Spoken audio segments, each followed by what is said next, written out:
Megastar Chiranjeevi 150 cinema ఖైదీ number 150కు రోజుకు కొత్త కష్టం వచ్చి పడుతుంది. వాస్తవానికి ఈ సినిమా షూటింగ్ స్టార్ట్ అయినప్పటి నుంచి కూడా ఏదో ఒక కష్టంతోనే నెట్టుకొస్తుంది. చిరు 9 ఏళ్ల తర్వాత రీఎంట్రీ ఇస్తున్నాడు కాబట్టి ఈ సినిమాపై ఇండస్ట్రీలో భారీ అంచనాలున్నాయి.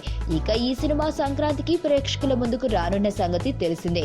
ఈ క్రమంలోనే ఈ సినిమాకు సంక్రాంతికి గట్టి పోటీ ఎదురుకానుంది. నిన్నటి వరకు చిరుకు పోటీగా బాలయ్య గౌతమిపుత్ర శాతకర్ణితో దిగుతాడని అనుకుంటుంటే ఇప్పుడు మరో senior star hero victory Venkatesh పేరు కూడా వినిపిస్తుంది. బాలయ్య శాతకర్ణి బాలయ్య కెరియర్ లో 100వ సినిమా. బాలయ్య ఎలాగో వెనక్కు తగ్గడు. శాతకర్ణి చాలా థియేటర్లు ఆక్రమించేస్తుంది. ఇక వెంకీ ఇరుద్ది సుత్తురు అనే తమిళ సినిమాని తెలుగులోకి గురువు పేరుతో రీమేక్ చేస్తున్నారు.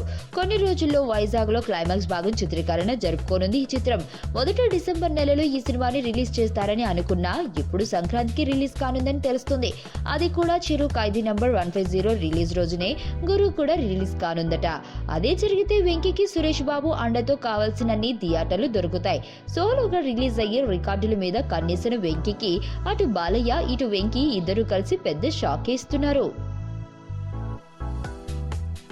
మరణం దేహానికే గాని ఆత్మకు కాదని భగవద్గీత చెప్తుంది. మనిషి బరువెంతున్నా మరణానంతరం 21 గ్రాములు తగ్గుతుందని సైన్స్ చెబుతుంది.